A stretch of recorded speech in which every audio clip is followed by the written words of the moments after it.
The iron lamp had stood on the small shrine in the corner of his room for as long as anyone could remember, and because Epictetus was known throughout Nicopolis to live with almost nothing, the lamp had come to be spoken of, in the way small things sometimes are, as a possession of note.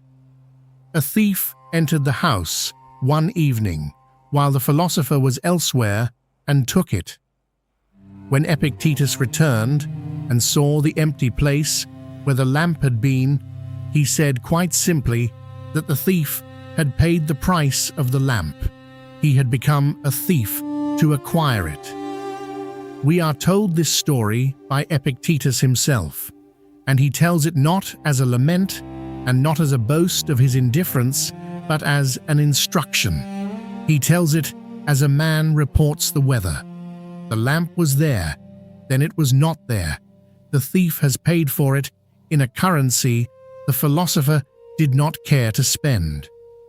In the following morning, we are told, Epictetus replaced the iron lamp with an earthen one, because it had occurred to him that the iron lamp had been, in some quiet way, more than he needed. Consider what has just happened.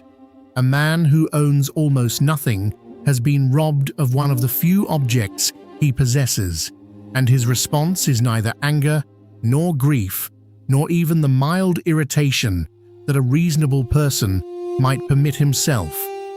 His response is a kind of accounting.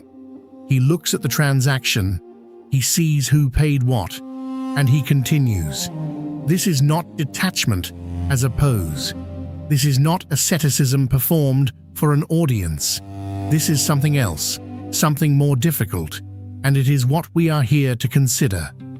The principle Epictetus is teaching in this small story has no single name in his writings, but it runs through the Discourses and the Enchiridion like a vein through stone.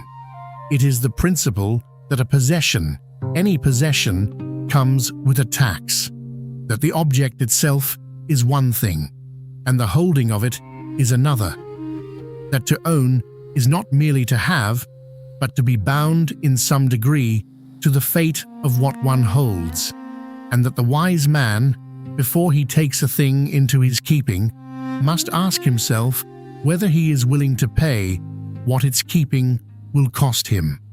In the 26th chapter of the Enchiridion, translated by George Long from the Greek, Epictetus writes, "In everything which pleases the soul, or supplies a want, or is loved, remember to add this to the discourse of what nature it is, beginning from the smallest things.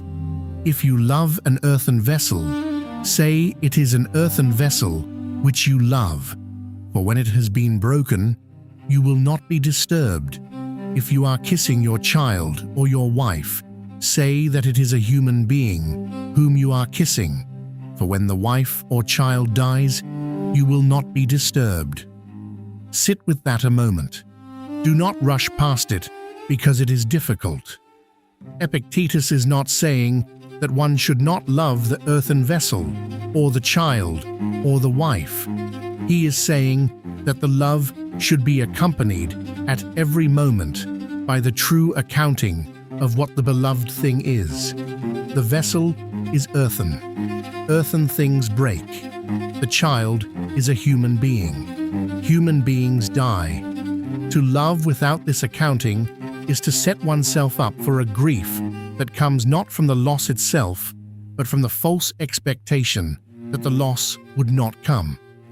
This is what he means by the tax of ownership. The tax is not a fee we pay once at the moment of acquisition. It is a continuous levy, and it is paid in the currency of attention, of concern, of the mental space we allocate to keeping the thing safe, and at last, of the grief we owe when the thing goes. Some possessions charge a small tax, others charge a ruinous one. The wise man calculates before he buys, and calculates again when the bill comes due. Notice what Epictetus does not say. He does not say, own nothing. He does not say, refuse all attachment.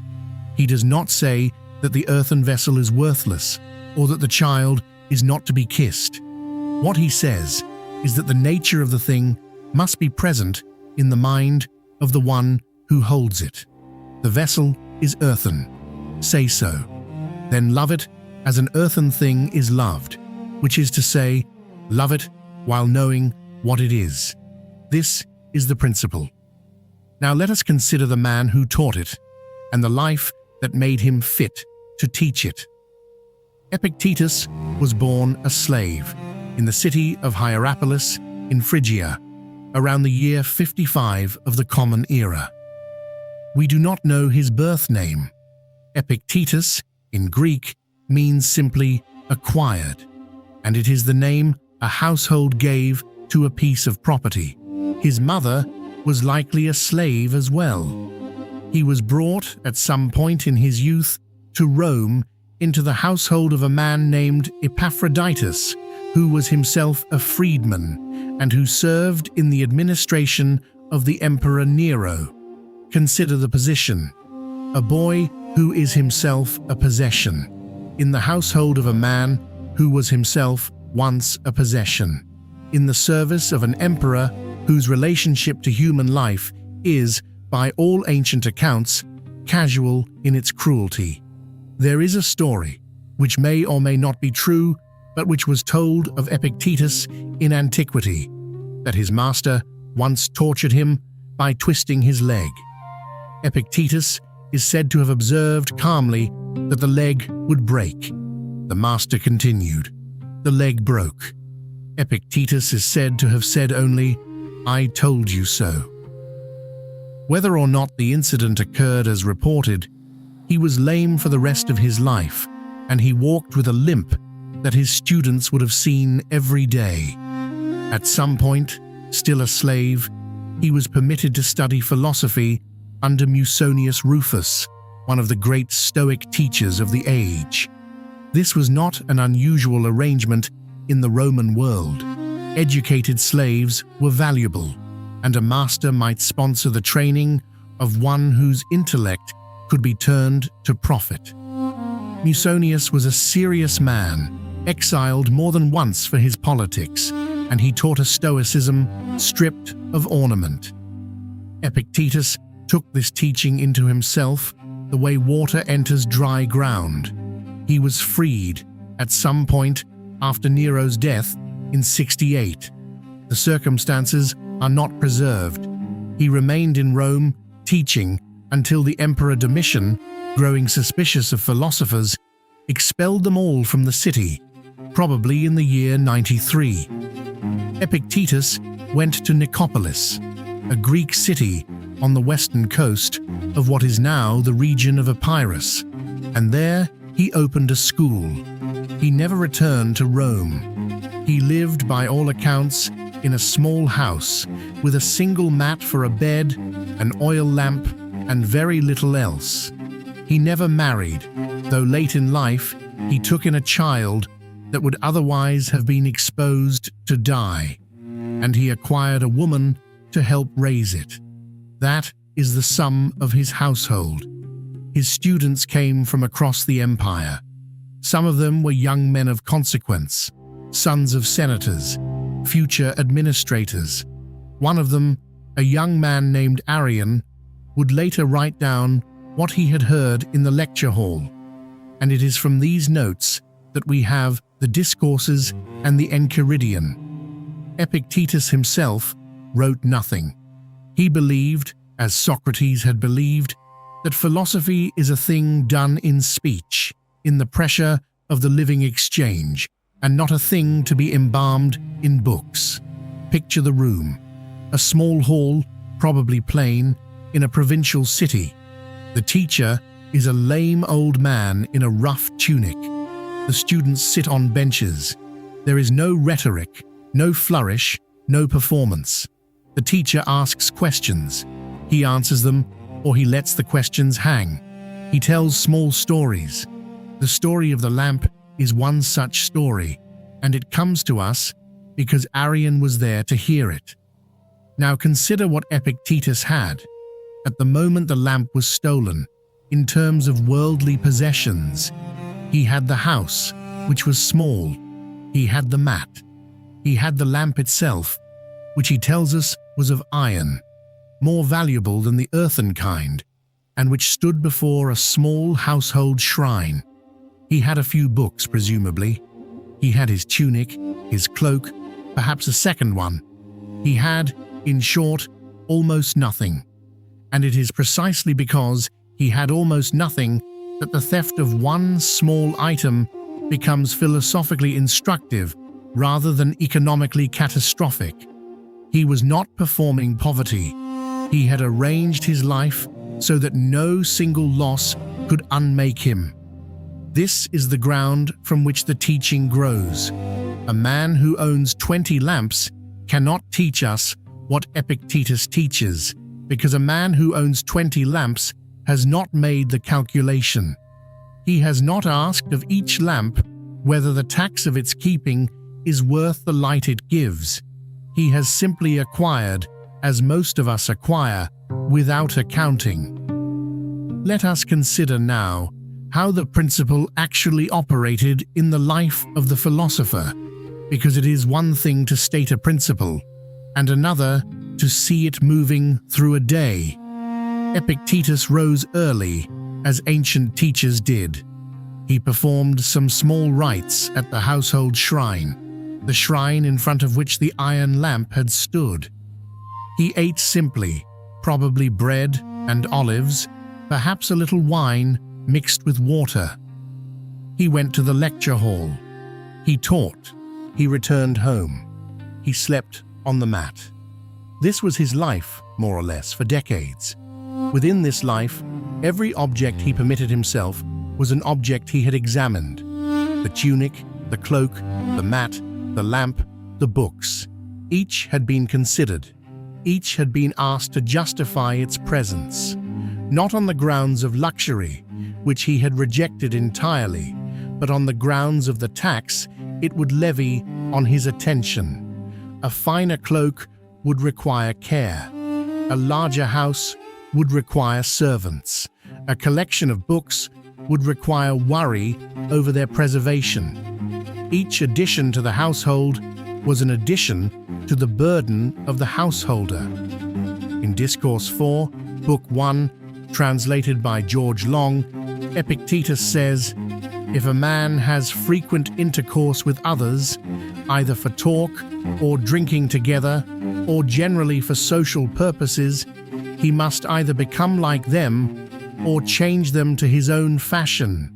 For if a man places a piece of quenched charcoal close to a piece that is burning, either the quenched charcoal will quench the burning, or the burning charcoal will light that which is quenched." This is said of company, but it applies to possessions equally. Every object in the house is a piece of charcoal, either burning or quenched, either raising the temperature of one's soul or lowering it. The iron lamp, standing before the shrine, was a burning piece. It drew the eye. It declared some small pride. It made the shrine finer than the shrine needed to be. When it was stolen, Epictetus replaced it with earthenware, and the shrine became again what a shrine should be, which is to say, a place where the god is honored, and not a place where the householder displays his taste. Consider the discipline this requires. Most of us, when we lose a valued thing, react in one of two ways. We grieve, sometimes greatly, out of proportion to the object's true worth.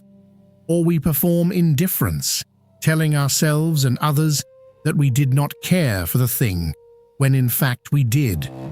Epictetus does neither. He notes the loss. He identifies the transaction. He considers whether the object had been earning its place in his life, and concludes it had not. He replaces it with something humbler. He goes on with his day. This is not indifference. Indifference would not have noticed the theft. Indifference would not have replaced the lamp at all. What Epictetus practices is something more precise, a clear-eyed valuation, undertaken in the moment of loss, that permits him to see the object as it was, and to feel the loss in the exact proportion that the object merited, and no more. In the Enchiridion, chapter 3, we find this: with respect to whatever objects give you delight, or are useful, or are much loved, remember to tell yourself of what general nature they are, beginning from the most insignificant things. If, for example, you are fond of a specific ceramic cup, remind yourself that it is only ceramic cups in general of which you are fond. Then, if it breaks, you will not be disturbed. If you kiss your child or your wife, say that you only kiss things which are human, and thus you will not be disturbed if either of them dies. He returns to this teaching again and again. He returns to it because it is difficult. It is difficult because we do not naturally love the general. We love the particular. We do not love ceramic cups. We love this cup, the one our grandmother used, the one with the small chip on the rim. Epictetus is not asking us to stop loving the particular. He is asking us to hold, alongside the love, the knowledge that the particular is an instance of the general, and that the general is subject to breaking, and that our love does not exempt the cup from the physics of ceramics. There is a rigor in this that is easily mistaken for coldness. It is not coldness. Epictetus, we are told, was tender to his students, tender to the child he raised, tender to those who came to him for help. His writings are full of a quality one might call gentle firmness. He is not withholding love. He is teaching that love, undertaken without the accounting, becomes a form of self-deception. And that self-deception, when it collides with reality, produces a suffering far worse than the honest grief of the one who knew what he loved and knew that it could be lost. There is a passage in Book 3 of the Discourses, chapter 24, in which Epictetus speaks at length about this. He is answering, in effect, a student who has asked how one can bear the loss of those one loves. His answer runs, in the George Long translation, "What then? Do you wish me not to have natural affection? By no means. But is that natural affection which is irrational? Are you willing that I should not use my reason? And what has natural affection to do with reason? Natural affection is one thing, and reason is another. Natural affection cannot be against reason, nor reason against natural affection. But if a man is disturbed by the death of a child, it is not the death that disturbs him, but his opinion about the death." Note the precision. He does not say the man should not feel the death.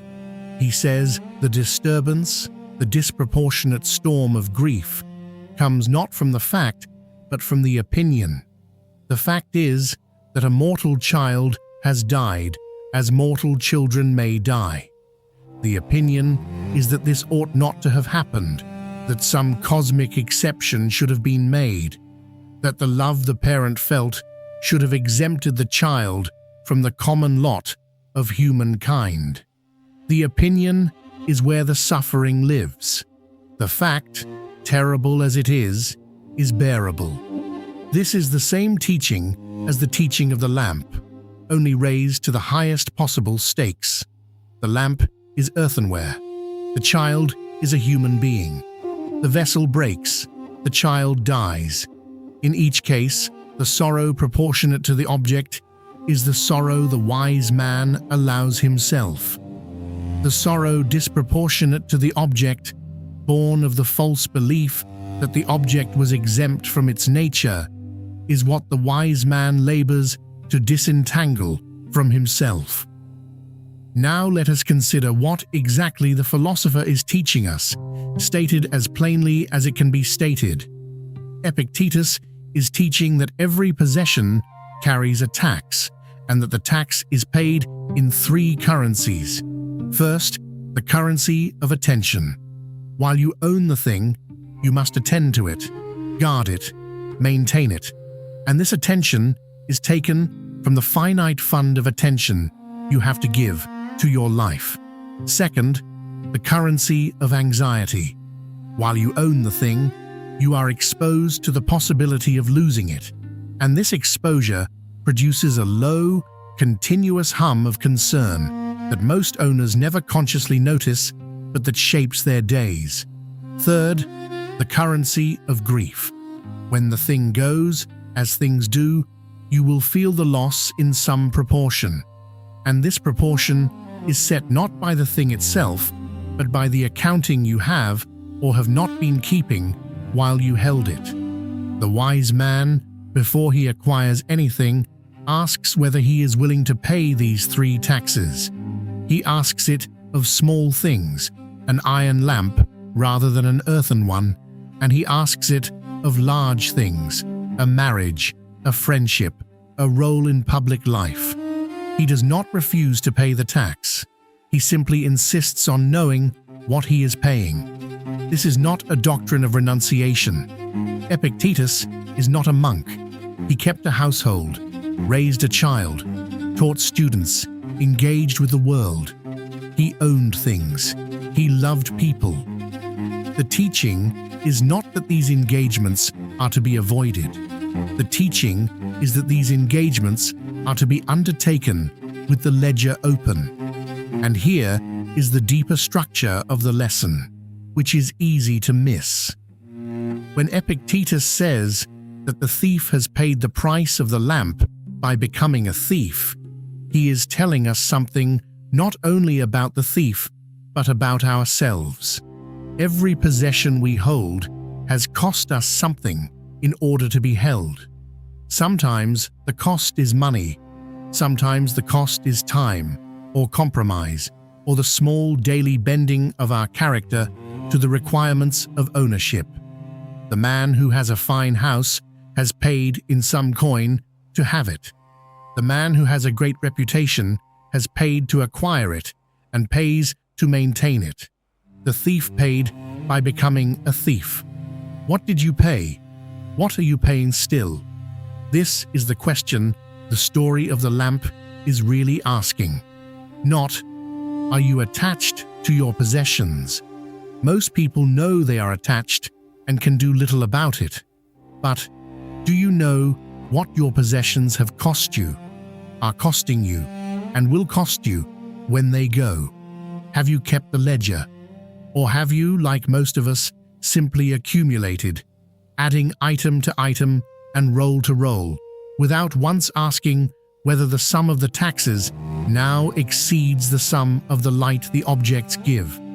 Epictetus replaced the iron lamp with an earthen one, because on reflection, the iron lamp had been charging him more than it was worth. The theft was, in this sense, a service.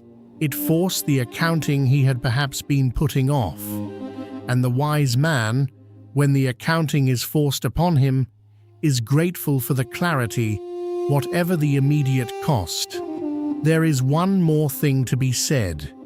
The teaching of possession without attachment is not the teaching that one should love less. It is the teaching that one should love truly. To love the earthen vessel while pretending it is not earthen is not to love the vessel. It is to love a fantasy of the vessel that does not exist. The vessel that exists is fragile, temporary, and beautiful in exactly the way that fragile, temporary things are beautiful. To love it as what it is to love it more, not less. To love the human being as a human being, mortal, aging, and destined to be lost, is to love more, not less. The tax of ownership is not a punishment. It is the price of admission to the world of real things, which is the only world in which real love is possible. Epictetus is asking us to pay the tax with open eyes, not to evade it, and not to pretend, when the bill comes, that we did not know it was coming. Let us close, then, with a question, and with the quiet in which questions of this kind are best held. You have possessions. You have relationships, roles, reputations, small objects on shelves that mean something to you and that you would not wish to lose. Consider one of them, not the greatest. Begin, as Epictetus begins, from the smallest. A cup, a book, a photograph, a tool you use often. What have you paid for it? What are you paying now in the currency of attention, of anxiety, of the small daily maintenance? What will you pay when it is gone, as one day, in some form, it will be? Have you kept the ledger for this object? Or has it, quietly, over years, been drawing on accounts you did not know you were opening? And then, when you have considered the small thing, consider a larger one, a person you love, a position you hold, a version of yourself you have grown accustomed to being. What tax does this larger thing levy? And are you willing, knowing what you now know, to keep paying it? Or has the moment come, as it came for Epictetus in the matter of the iron lamp, to replace the iron with earthenware, to let the finer thing go and receive in its place the humbler thing that costs less and gives, perhaps, the same light? The philosopher is not asking you to give up your lamp. He is asking you to know it is a lamp, to know it is iron, or earthen, or whatever it is, and to know what its keeping costs you. He is asking you to hold what you hold with your eyes open. The thief, when he comes, will pay his own price. You need not concern yourself with his accounting. Concern yourself with yours. Epictetus lived and died in the small house at Nicopolis. He never wrote a book. He owned an earthen lamp at the end, we are told, and it gave enough light for the room in which he taught. When he was gone, his students remembered what he had said, and one of them wrote it down. And here we are, many centuries later, listening still. The lamp, in the end, is not the point. What the lamp illuminated is the point. And what it illuminated on that morning in Nicopolis, when a thief carried it away, is a question that has not yet closed and that you may carry with you, unhurried, into the rest of your day.